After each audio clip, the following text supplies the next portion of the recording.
Alright, I'm just gonna start. Wait. Okay, whatever, we're going. Wait, why? Random ass lab on kill. I actually.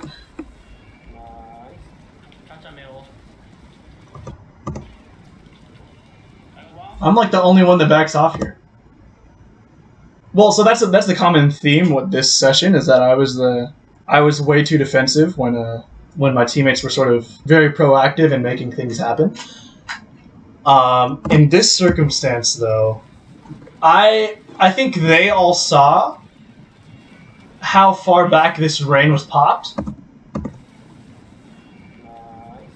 So then they were like, okay, it's going to wear off soon. And it's not going to head in my direction, so I can keep pushing forward. Whereas I was like, I saw the rain and I was like, oh, it's their turn. That's I'm going to write that down, actually. That's going to be a very common theme. Okay, so we'll call this, quotes, it's their turn. When it is, in fact, not their turn. So that was the first instance of that. Wondering if you landing an enemy in ink might have had some influence as well. Yeah, either way, I think I back up too far. Like, even if I'm going to back up, I don't think I have to go as far back as I did.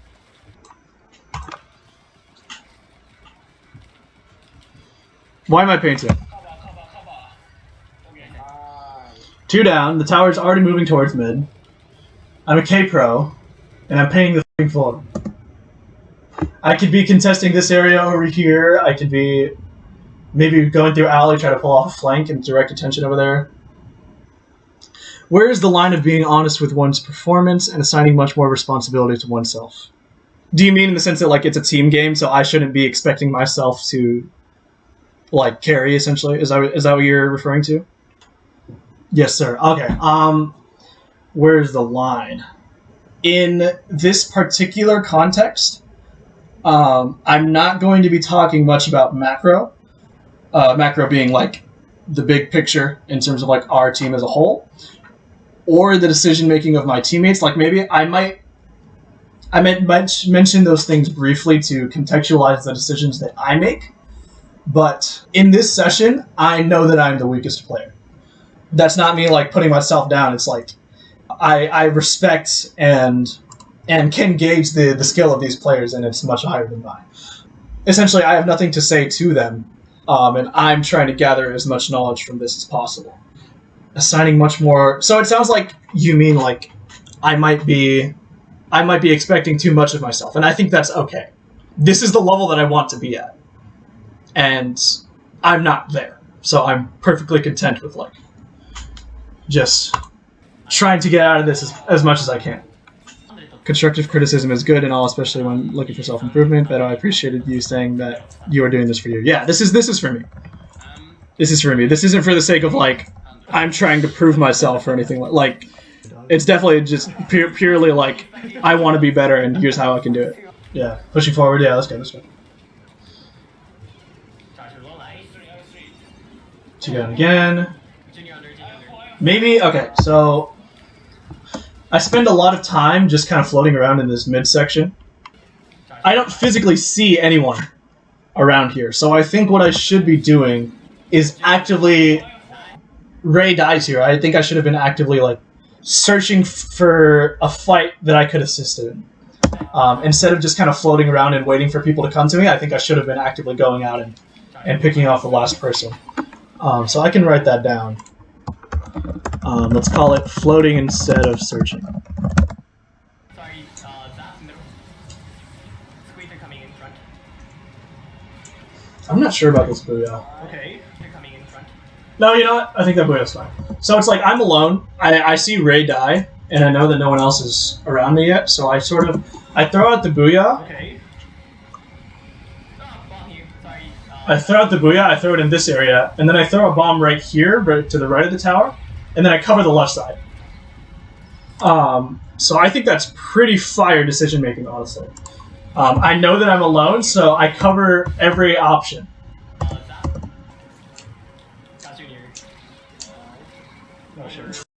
Awful positioning. What the fuck, bro? What kind of positioning? You paint the zone. You throw a bomb. That's all good and well. Continue. There's a fucking wall here. What are you doing, bro? This wall means either you go around it by going left and overextending, or you try to shoot through the fucking wall? Not sure. Long gunner. And there's no argument to be had that I got stuck there accidentally. Like, just because we took the zone doesn't mean that all this is free game, because there could still be someone on the far left. I'd never confirmed that there's someone died on bunker, so there could be someone there. Yeah. So when you tally these events up, what will you do with that data? So I've actually done this a good amount of times before lowing December 2020. These are just the two that I've done on stream. There's nothing in particular that I can really do with the data. It's more of like, I just look at it and I know that those are my issues, and so when I'm in game, I can focus on those. I mean, there's definitely situations like, for example, poor aim, where the answer is like, okay, do more aiming drills, you know. They all have special.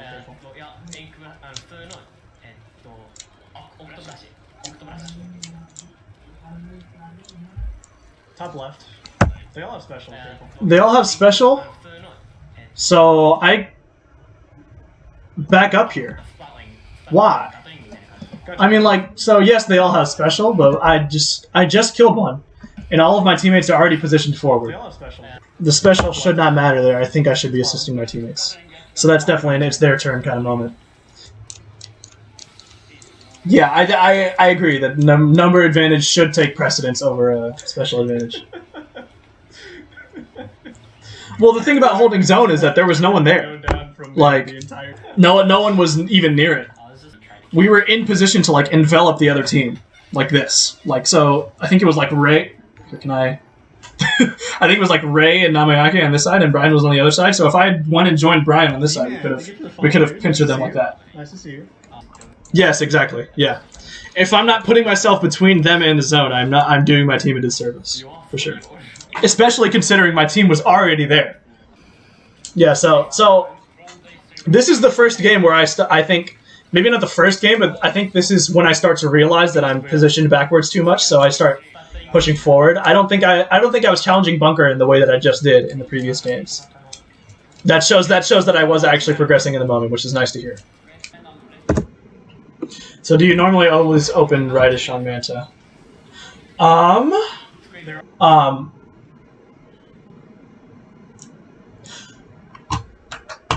This whole time I've been like, man, I wish I could draw on the screen. There's a software called Epic Pen that I've been wanting to download forever, but I don't need to because this exists. So on Manta, let's see. So I'd say there's basically 3 ways that you can go. You can go like over this way, and then to cut.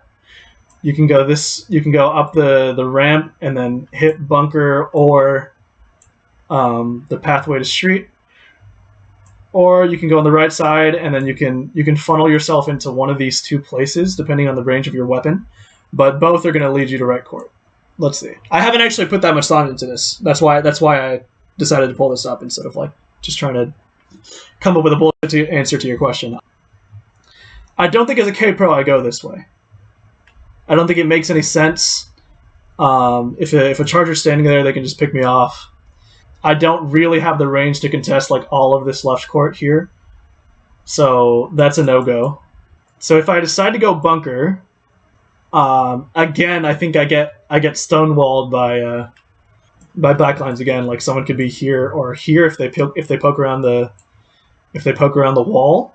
I think there's ways to be on bunker and safely pressure the right zone and a little bit of the left zone by throwing bombs, while just kind of watching for the mast. But I don't think that the K-Pro is the best weapon to be doing that with. So I think that is also a no-go, and that is why I go right court, basically. The only real place that a backline can pressure me is from bunker. They can sit on cut if they really wanted to, but there's this wall blocking. It just makes it sort of hard if I'm like hugging this corner for the backline to do anything about me. So what I tend to do is there's usually no one here, so I tend to just sit in right court and paint the right zone to open. But yeah, Great question. Popping way again. I think as soon as I see the armor, I have to pop it. I think the Booyah was a little late there, and that's why it didn't work.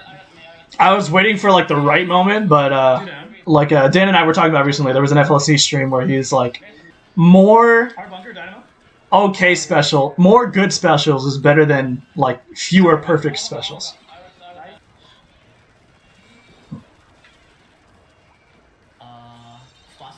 Got Squeezer. Oh my god, that bamboo was Mid, mid. Nice. 3 left. 2 left.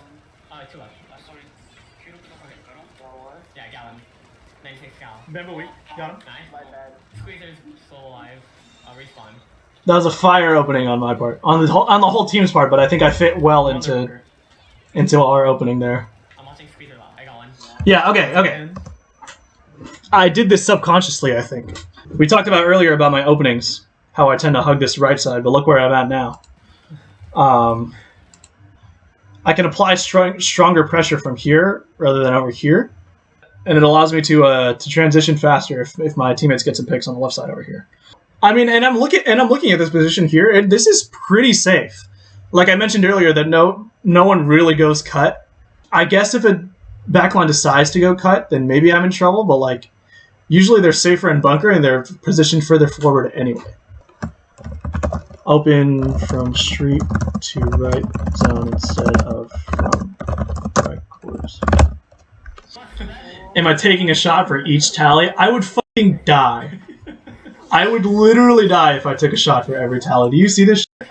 Good lord. Do you see this? Like the rest of us did. Okay, so I should clarify. I'm super okay with this being the issue. Right? Because, like, if anything, that is the issue that I can have that has the most defined, clear, and tangible answer. You know what I mean? Like, I can do aiming drills. If it's about putting more time in, like, I can choose to do that if I decide to. If the issue is stuff like situational awareness, right, that's a lot harder to work on. I'm perfectly content with this being the thing with the most tallies, especially considering the emphasis that I'm trying to put on being more aggressive. Oh, let's go. Let's go. Yeah. Oh, that was the last game. So I guess I can do a little recap. So tunnel vision is actually something that I was pretty good about in the last time that I did a VOD review. The time before this that I did a VOD review, I think it was a ranked session that I did, like one of the first few that I did when I first started streaming. And in that, I had a lot of tunnel. So I'm glad that it's gotten better. I do think that it's definitely been improving. Poor positioning. So I think it's honestly that when I did my last VOD review, I wasn't as keenly aware of the positioning as I was in this one. Positioning was one of the things that I was the most focused on, and one of the things that I knew that I would be talking about a lot going into this VOD review. So considering that, I don't think 9 is that high of a number. So again, I think I can be content with that. Because I mentioned before, I think positioning is actually one of the stronger parts of my gameplay. And now that I'm aware of my tendency to hang back a little bit, I can work on this, and this number will go away. Like, situational awareness. So this is something that I really, really would like to work on more. I think I'm better about it now. Like, one of the things that being a streamer actually helped me with is that I still have it to some extent. I have a habit of flicking my map, the X button. So, like, as a sort of fidget, I'll just double tap it real quick. Because I'm a streamer now, I've become really conscious of doing that, because I think as a viewer, like as a spectator watching the stream, that habit is really nauseating to, like, have the screen essentially switch over and over really quickly, like almost like a strobe light. I've been really conscious of not doing that.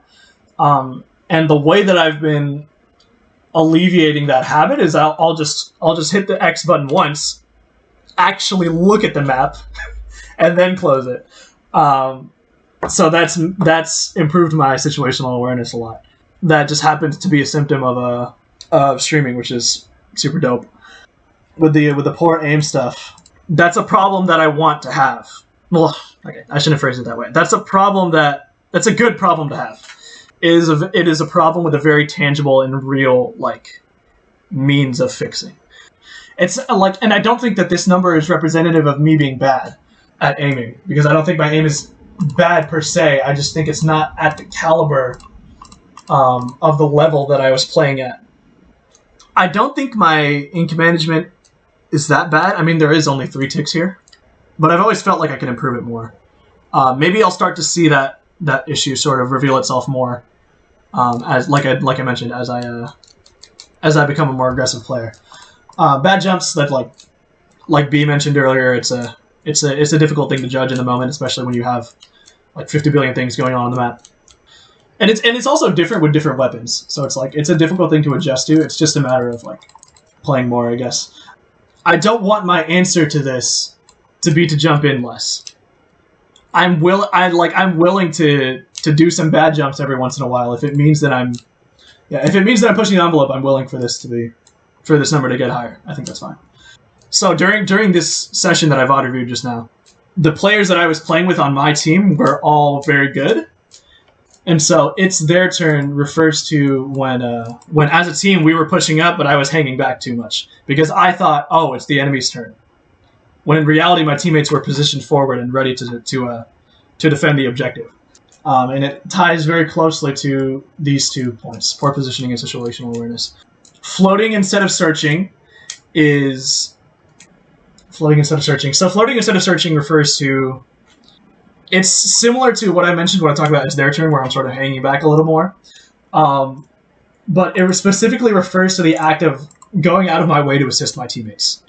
That's a big skill to have, and I think this section is probably like the most important aspect in order for me to get to like the next echelon of play, if that makes sense. So if we're going in terms of elo, right? So right now I hover around like 2100 to 2300 X power, rank X being the highest rank in Splatoon. And if I want to get here, I think this is the main way to do it. I think that's it. I don't need to really talk about these directly.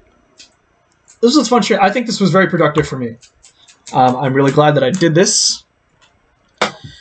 Let's go ahead and do our outro thing.